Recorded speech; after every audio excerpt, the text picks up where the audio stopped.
Okay, welcome to kind of a special broadcast. We have with us today, oh, my video is lagging all of a sudden. We have Olya, a Ukrainian whose mother is still in Ukraine, with us today to talk about this crisis and this invasion by Russia. There are a couple kind of things that tie this back to Bitcoin, but first we wanted to get a view kind of, from the ground from Olya, what she's seen, heard, what the perspective is from someone from Ukraine. So I'll let you take it from here. Okay, guys, thank you for having me here. So today at about 5 a.m., I received a call from my Ukrainian friend just screaming that we are being bombarded by Russia. So at about 5 a.m. Ukrainian time, Russian President Vladimir Putin launched a full-scale invasion of Ukraine. And this is unbelievable aggression. And in my opinion, it puts the whole world at risk. Europe has not seen this kind of attack since the Second World War. And it is quite ironic that there is a holiday on the 23rd of February that is celebrated in all the Russian post-Soviet countries, which is called Soviet Army Day. So just right after the day, he basically declared the war in Ukraine. He enlisted airstrikes, ground troops were coming from north, south, and east. That's actually where my mom is right now.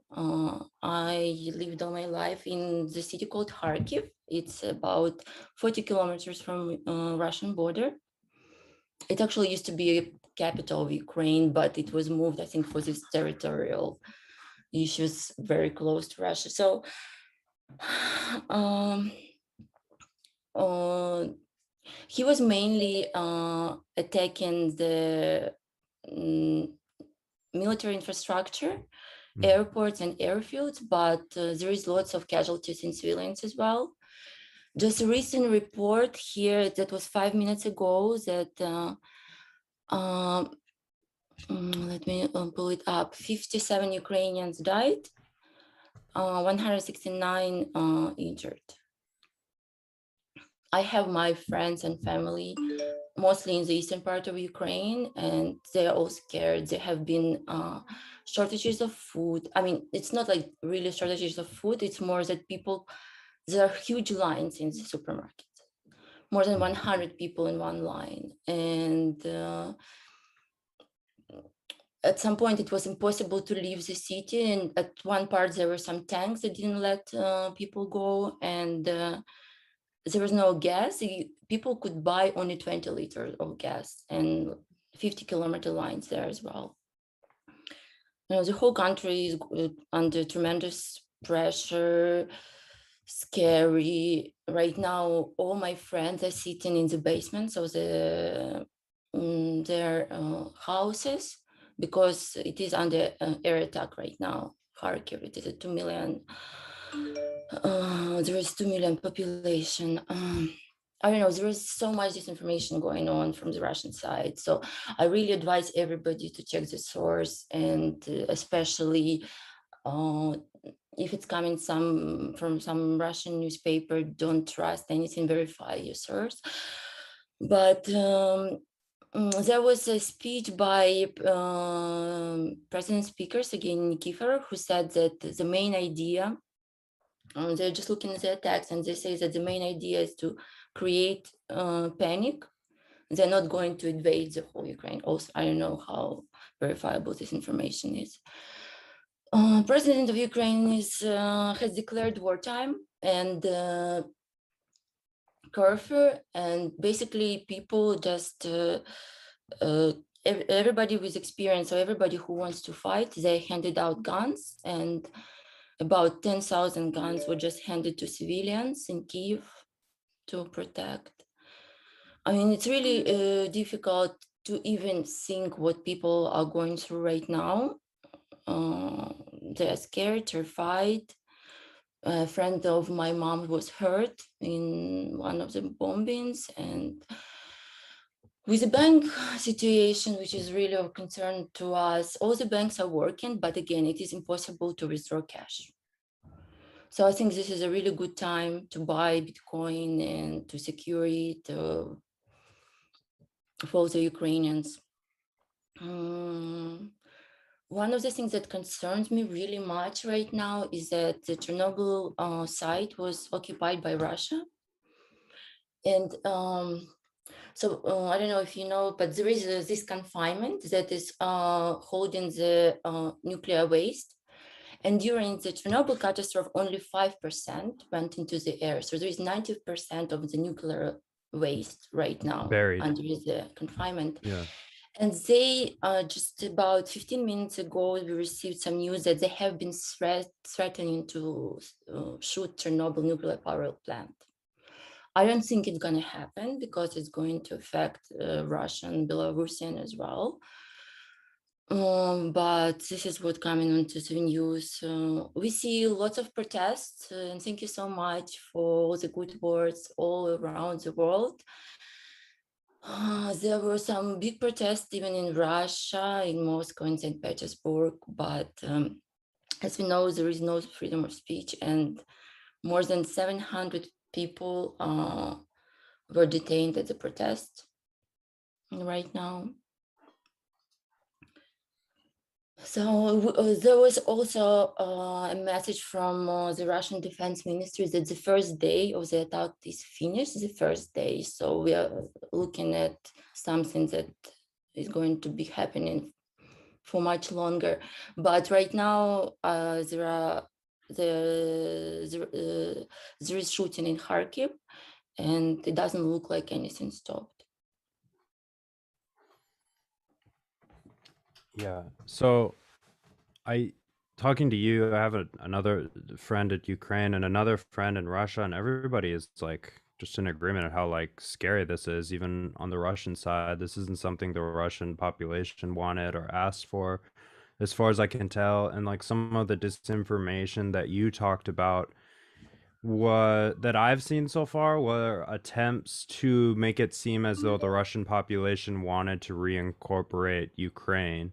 Um, I don't know how much that's the case. Like even, my wife is Russian, and I don't know what the sentiment is there, but I don't think anyone wants, a bloody war.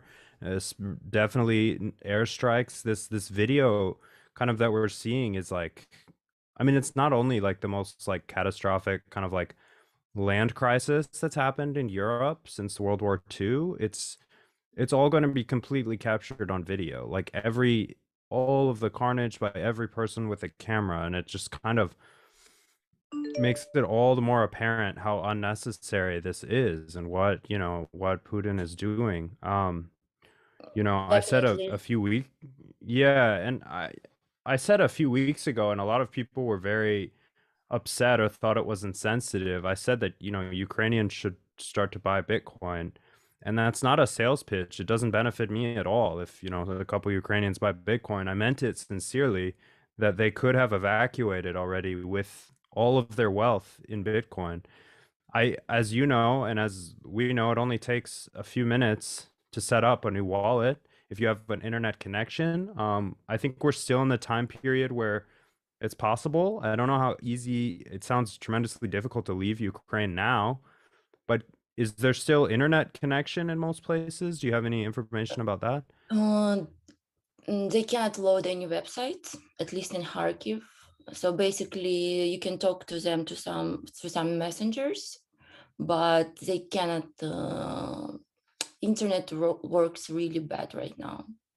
My mom messaged me if Interesting. I could look for some pills for her that she urgently needs, and she said she couldn't just load the website. So there is quite a lot of interruptions right now, but I totally agree with you that Bitcoin makes it so easy to transfer wealth and nobody can take it from you and just give you so much freedom and freedom of movement. Right now, it's almost impossible to leave Ukraine. I have some friends heading to the western border right now, and I'm going to talk to them soon.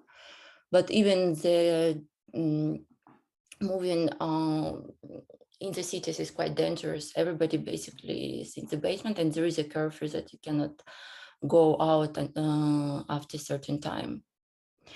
And I wanted to comment to you about Russia, that I totally agree with you. Nobody wants war. And I also have lots of friends, and they were just a few days ago messaging me that I'm out of my mind and nobody is going to attack Ukraine.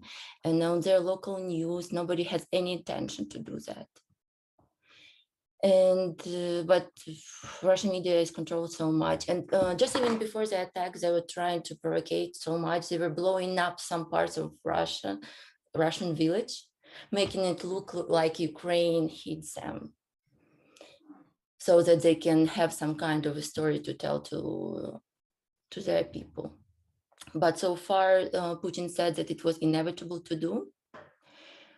And that's why he started this wartime operation. It doesn't make any sense. We never attacked Russia. And we have been, before the 2014 conflict, we've been friends. We have families there. And I think the only one who wants this war is Putin and the people around him who are going to, I don't know. First we were thinking it was flexing, but now I don't know what they're winning in the long run. Well, I mean, to be honest, the amount that the United States, like traditional, mainstream media, like kind of advocated and just made this seem like a football match for the last few weeks. It seems that a lot of nation states have an interest in this war, like totally, for the wrong reasons, like as all of these, like as all wars are. And it's a very strange like power projection, especially in 2021. There's no use for this violence. There's no need. This is, I mean, again, it's going to seem kind of insensitive to bring up Bitcoin again, but this is the whole point. Like this power struggle competition can be carried out in the virtual realm, where there is like actual proof of work. Nobody gets hurt. You expend mass amounts of energy. Nation states can compete. Obviously, this is where I don't know if you've heard Olya of Jason Lowery's whole thesis on this, but this is where I would kind of disagree with him. Not everyone is going to recognize that, and there will always be people in the world looking to do violence and looking to carry out power when they see an opportunity. And I think Putin saw an opportunity to, I don't know, seize more power eventually. We've seen the United States do this to its own people, create catastrophes just to start a war money machine, like power expansion. Like most large countries do it. So this, I think, is just an iteration of that. Yes, I totally agree with you that in the present world there is better way to show who's stronger. And I even tweeted something like that before the whole conflict, because it was a joke, and now it's not time for jokes. But I said, due to the pandemic situation, let's move the war online and let the longest chain win. Yeah, that's a great. Yeah, let the longest chain win. Um, I, I don't know. I'm not a foreign policy expert by any means, and I'm in the United States, which is like one of the most removed countries, as we have no neighbors with conflict of consequence at all. So it's totally different, like than when I was living in Europe, where you don't just track your country's news, but you're listening to the news of Russia, the news of Spain, the news of Ukraine, like all of it all at once, because it's also relevant. It's also near and dear and close to you. So I mean, what other kind of perspectives have you heard on the ground there? What are the people looking to do in the next days? Is it the move to leave? I've heard that Russians have sabotaged the subway system so that people can't leave major cities. No, actually the subway station just stopped so that people can go to shelter there, and they Okay. use the ground transport to move. All the transport is free of charge. The undergrounds are packed with people, their pets, kids, everything. They bring some mattresses. There are no places. I don't know. It's called bunkers. It's Hmm. not well equipped. There are not so many, and Ukraine was not ready for that. And that's why the only shelter people can find now is metro and basement of the Okay. buildings. And that's when they've been, today at least, there were two it's called air alarms Mhm. in my city. That means everybody just run to the shelter and sit there. According to Ukrainian police, Russia carried out 203 attacks today since the beginning of the day. So it's pretty massive. And there was also a case that just civilians were driving a car trying to get out of the city, in my city, and they just shot down the car because they said because it didn't stop. And one woman was killed and two men injured. That's Yes, right now awful. I don't think it's Yeah. possible to leave, and just because many don't have their own transportation, impossible. I mean, you can buy gas for 20 liters, but it's not going to get you far, and you might Mhm. just not get to the point where you can put more gas in your car. Yeah, when looking at the map, I mean, I'm curious. In many countries in Europe, the border, they're incorporated. The border is open and permissionless until you run into a country, like Switzerland or something. What's it like in Ukraine when you drive across the border with COVID? Are they, are all the road passes kind of stopped, or how does that work? Between the cities, you mean? Yeah, Or yeah, yeah, between cities or between countries, actually. Like if you would try to between drive out countries. of Ukraine, yeah. You can drive. Well, the border with Russia has been closed for a long time, and only relatives, I think, female could go. But it depends where you want to go. But I think throughout the country, you can flee. You could before freely travel, but whenever you go to Europe through Poland, it depends on the country what restrictions they have. Mm-hmm. Mm-hmm.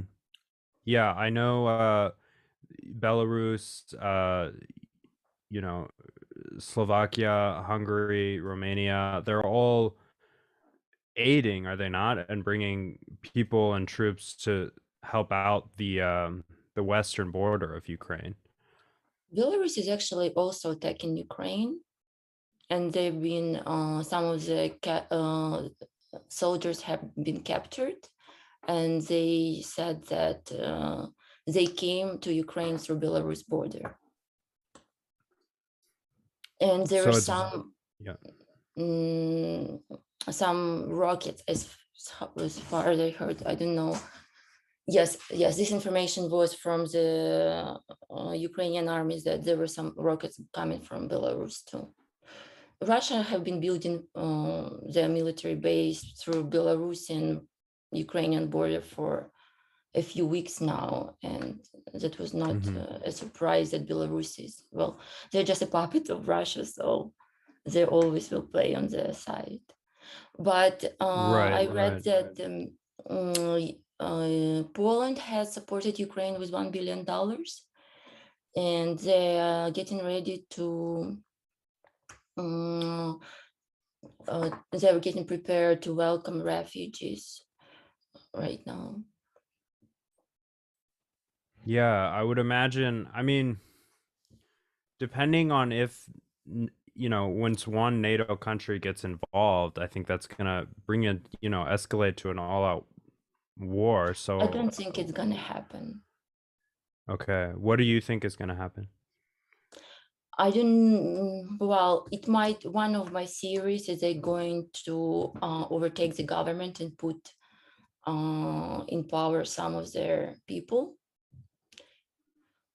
I don't think they just don't have the balls, and they know that they will lose against NATO. And actually today on the Spanish news, I was listening that their take on the situation is that they're not going to the war because unless Polish border is attacked or Poland or any countries in European Union, they're not going to get involved. And the same Biden, I think, said. Mm-hmm. I don't think they're just, I don't think it's going to happen because it's not their scale, you know. Ukraine, Yeah. which is a poor country and just trying to find its place after all the corruption and going on, and it was an easy target for them. And actually, people didn't believe it's going to happen. With all the information we have right now about building up troops, I've talked to so many friends, and they said nothing's going to happen. We are fine. We will be fine. Don't worry. But the narrative really changed this morning at 5 a.m. It was totally, I talked to some of the elderly people, and they said they've never experienced anything worse in their life than waking up to the bombs blowing up, and you don't know who is shooting, where shooting. It is 5 a.m.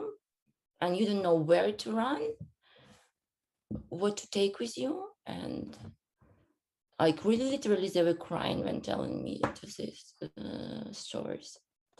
And they're pretty scared right now because there is some information that during night it might get worse. So right now everybody is just going to these basements and going to sit there over the night, and maybe in the morning go back to sleep at their homes if it gets easier. Mm-hmm. Well, we have Vadym with us now, also from the Ukraine. Olya, I wanted to give you an opportunity, just any last thoughts or things you wanted to share before we let you go. I'm sure you have a lot of people to attend to today in Yes, I Ukraine. would like to warn everybody who is watching me, please don't share any information about moving of Ukrainian troops right now. This is really important, and it has been multiple times said by Ukrainian army. And also, I would like to thank Bitcoin community for this huge support of Ukrainian army. And thank you for all the prayers and all the thoughts and all the good words. And Slava Ukraini. Yeah. Thanks so much for joining us. Yeah. Be safe. Talk to you later. Okay. We'll see it now. Our second guest has just arrived.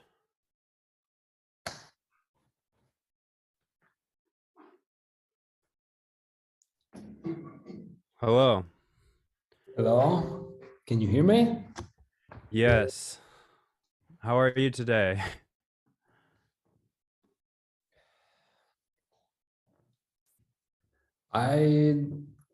Usually I have answers, but for this period of time, I don't, and I don't have a clear answer. We are in the real trouble, so a lot of panic noises, a lot of issues all around happening. So I must say that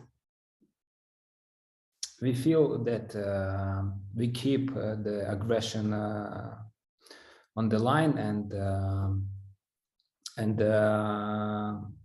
all Ukrainians are united, and we see the support from the world.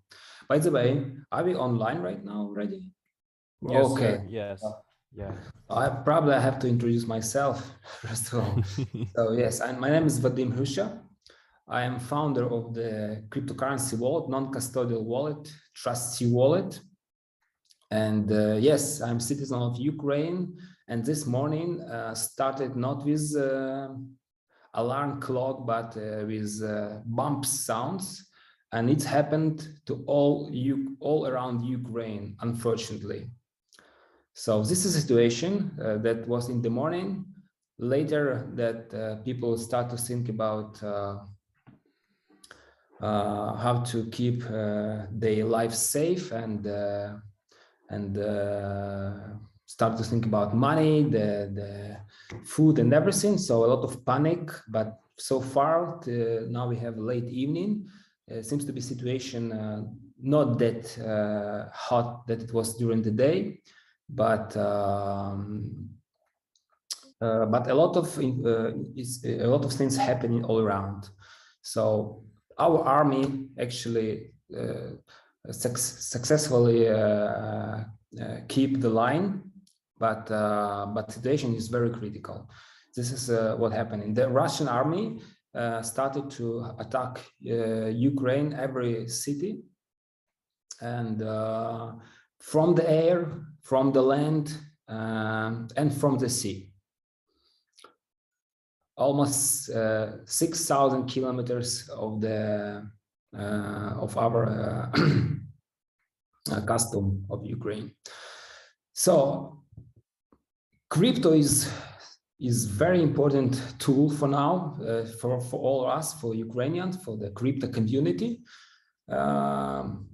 This is we all understand the importance of the decentralization and all the technology achievements from the last years. And it seems that Russia understands it as well.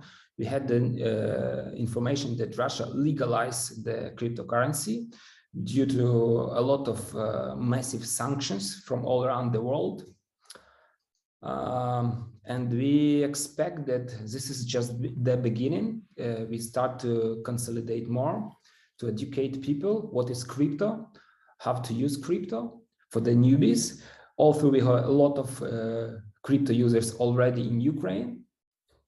So help me to say what is important for the people who are watching us.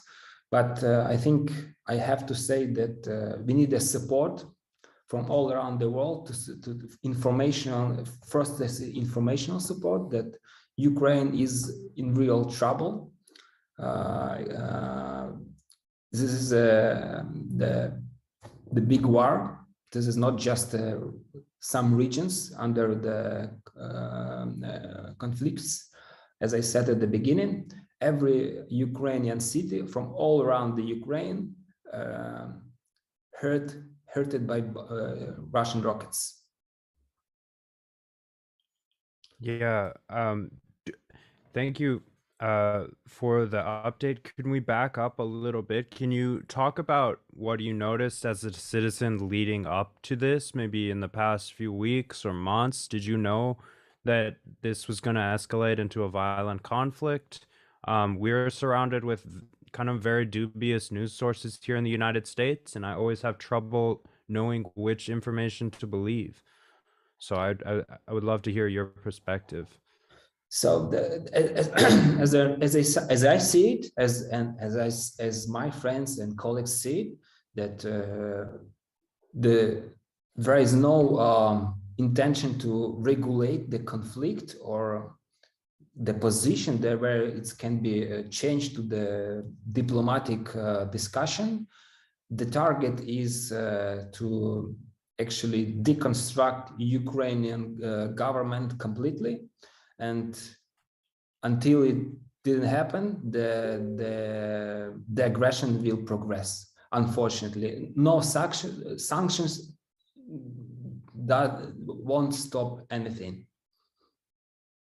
So the expectation that the escalation will progress and will progress quick. We have, you know about Chernobyl, this specific electricity station that actually we had the big problem in the past. So far, I can actually, this is very, by the way, it's very close to the Kyiv, the capital of Ukraine, this region, and this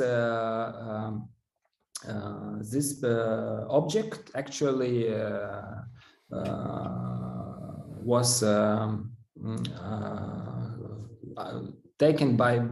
already taken by Russians. So there was a fight all around, but so far as we see it from the different sources of the information, the Chernobyl under control of Russia so far. And we expect a massive bomb attack on the Kyiv tonight. Where I would assume all of your governments and people in power, I mean, they've declared martial law, and the government is probably in hiding in fear of assassination attempts in Kiev tonight, or So the government, we are in the close communication. We see a lot of new messages from the government, from the top people, every hour or so. So as we see, the president, the prime minister, and other top politicians in the country are actually with us and doing everything to stop aggression, to stop the war. And they are keep staying in Kiev, and we keep the line and keep the situation under control. mm-hmm. And citizens are being encouraged to help take up arms and to join the army at this point. Yeah. Of course, it did happen. It happened all around the Ukraine. That we have everyone who wants to join the army can do it. Or local or regular. So, and the regions announced that they will form reconstruct and form every region, like state in the United States will form on the army center, or I don't know how to say it, but that every region will take under control a lot of things. And this is some innovation, some changes in that actually president pushed recently, a few hours ago. What do you know about the relationship between NATO and the Ukraine? Are you expecting much, if any, help from NATO outside of, sanctions that have basically no immediate effect on the Russian banking system? So we don't expect soldiers to take part in this war from the NATO Union, but we do expect the different information support, different weapon support from our partners, United States, European countries. We do expect the money support, the different kind of support, but there is no discussion that soldiers from United States, from the NATO, from any European country will come to Ukraine to help and to join the conflict. Only the military support, financial support, the information support, all kind of support. And part of that support, I don't know if I'm sure you've seen there's been about 20 Bitcoin raised for the Ukrainian army in a sort of relief effort. What does that look like? Is that something that's been, shared among your peers in kind of your Bitcoin and cryptocurrency community, or were you aware of this fundraiser? So there are different initiatives to collect money from like as a donation, and one of the organization, actually we can share the link if it is possible, actually can do it with cryptocurrency, and yes, they already collected over 20 Bitcoins. As far as I know, this is not only one fund that were formed.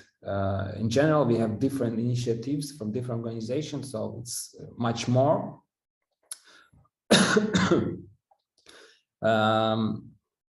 I don't know much how do they go and spend this money, but indeed people trying to help with cryptocurrency, different organization on direct support of the citizen or army. So what was the sentiment of between citizens and the Ukrainian government before this happened? Is this something like broad support? division as there is in most countries? Or like, how did you feel about your government before this happened? Is there any like provocation from Ukraine, or like what are the reasons this came about in your mind? I know that's a couple different questions, but Look, the in general, Ukrainian citizens do support government much more, did support government much more even before it started. So there was no any internal conflicts with citizens and government. So we did have some different, political streams, but generally Ukrainians were united about the major idea, the major vision of the future, that we should join the European Union, that we should join the NATO. So that is a general idea and general situation all around the Ukraine. I don't want to say that some regions in Ukraine was in conflict with government, and we can see today that every actually city that even very, very close to the Russian territory actually protest everything and actually give the hit back from all the tries to get Russian army on it. So if I understand the question correctly, there was no internal issues before it started. We are living the normal life. We are building the businesses, startups, the products, the conference, crypto conferences, and everything. And at some point, it started the media talk about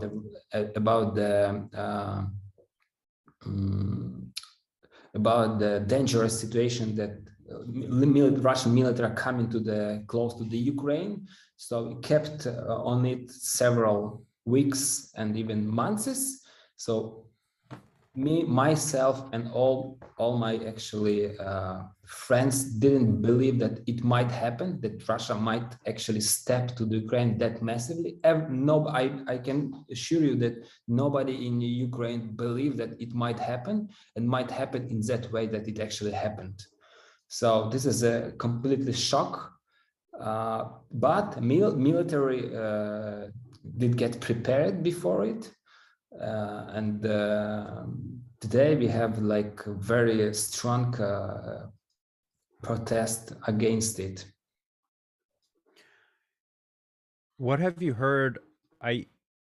You're probably not on the Black Sea or anywhere near it, but what have you heard from Odessa? I heard there were kind of like amphibious attacks from the Russian military by sea. Are there people leaving in boats? Is that even an option? What do you know about routes out of the Ukraine? I don't know if the people live on with boats, but I heard that Odessa under massive attack. I heard that Odessa, Kharkov, and and of course the Lugansk and the Donetsk territory are very hot regions, but also many different cities that is close to the Russia had the issues, the massive issues. We have actually employer in the Chernigiv, and they keep sitting in the bump room. I don't know, Bunker. already from the almost midday. They gonna sleep in this place.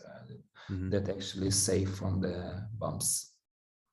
But we have a connection all around the Ukraine, that this is a single network does work, the internet does work, not perfectly. Banking system actually does work. There are some changes, people are able to actually get cash. Food, we have food, we have actually, it seems to be that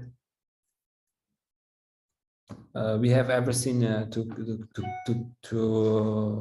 keep go, but the bombs keep coming and the attack keep escalating.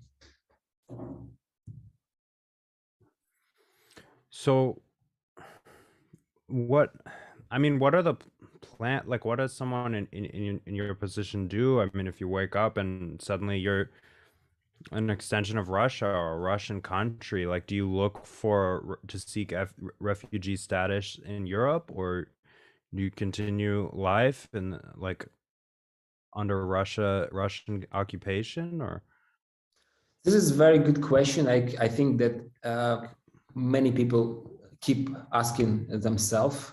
We don't have an exact answer, since I have actually a big family, a lot of kids, 3 kids. So this is a good question, and personally, I'm not sure that we will accept it, since I knew a lot about Russia, and I don't think that. Unfortunately, I see a lot of people that might accept it, although they don't want it, but maybe just they didn't really care about it. But in general, the protest will be very, very hard, very, very. I don't actually understand. I don't actually I cannot imagine how the Russian military come to Ukrainian cities that is on the right side of the Ukraine. So this is I think that the strategy is to take Kiev, and then that they expect that all other cities will just leave the weapons, but I don't believe that it will happen.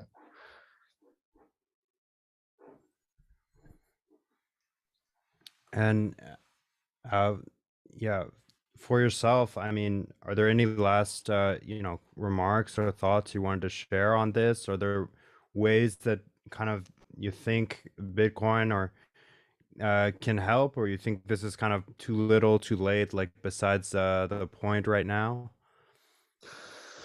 So this is, of course, too late for the people who are not in already. I mean, who are not familiar, who are not educated, who are not aware what is cryptocurrency. This is too late for sure. For sure, too late for today and tomorrow. But if you'll have time, I don't know, a week or so and more, of course, they will be able to join the ecosystem and join with right people, with right friends, and join it fast in the correct way. So for this specific day and day after today, of course, I don't suggest to jump everywhere that is called cryptocurrency to my friends and any citizen in Ukraine.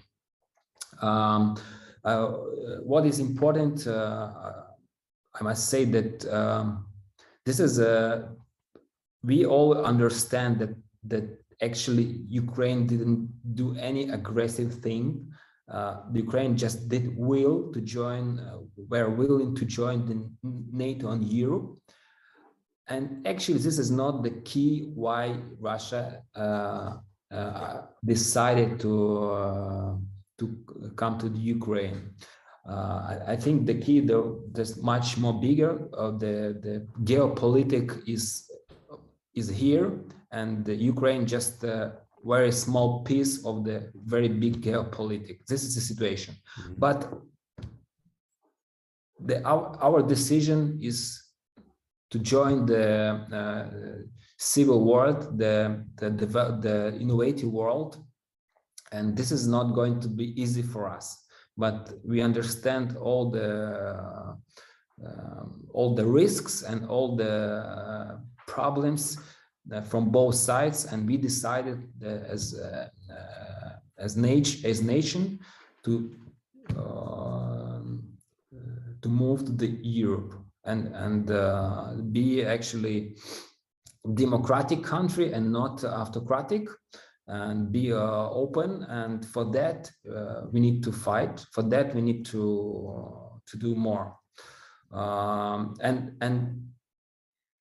And as I said, if that Ukraine is a very small piece of this situation, the game much more bigger, and I don't think that every other country, not only Ukrainian neighbors, but all the world, democratic world, should stand with us together, because this is the attack not only Ukraine. This is attack to all democracy, to all.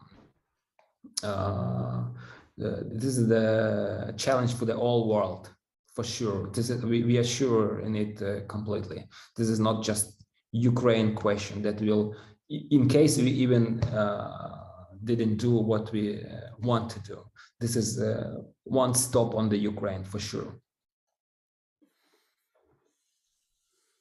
Absolutely. Thank you so much for joining us today. Thank you very much for reminding. Yeah, and hopefully we can talk again maybe down the line when it's, a little less extreme situation. Sure. Let's be connected, and then see. Thank you very much, guys, and yeah, keep safe. Yeah, Good stay luck. safe. Thank you. You too. Okay, guys, thanks for tuning into our special broadcast about the Ukraine. I'm not sure if we will be back tomorrow to talk about this, but we wanted to provide a link that we've been discussing on the show that you can please verify before you send any Bitcoin. But if you want to, this is a link that exists that people are using to send funds to raise Bitcoin for the Ukrainian army relief effort. Now, that doesn't mean that this funds are spent on guns. I can't vouch for how exactly they're spent, but if you read the website, it's being used to set up, medical shelters and all sorts of things. So in the chat on YouTube, I've just dropped the link to the website, and then I'll follow that up really quick with something that I think is interesting. If you follow the Bitcoin wallet address that people are donating the Bitcoin to, it looks like they have received over 19 Bitcoin, coming on 20 Bitcoin. Yeah, over 20 Bitcoin now. Since the site's been up. So that's it. You have all the resources you need. Like, please consider helping in any way you can, and yeah, think of the people of Ukraine. Thanks for joining us today, guys.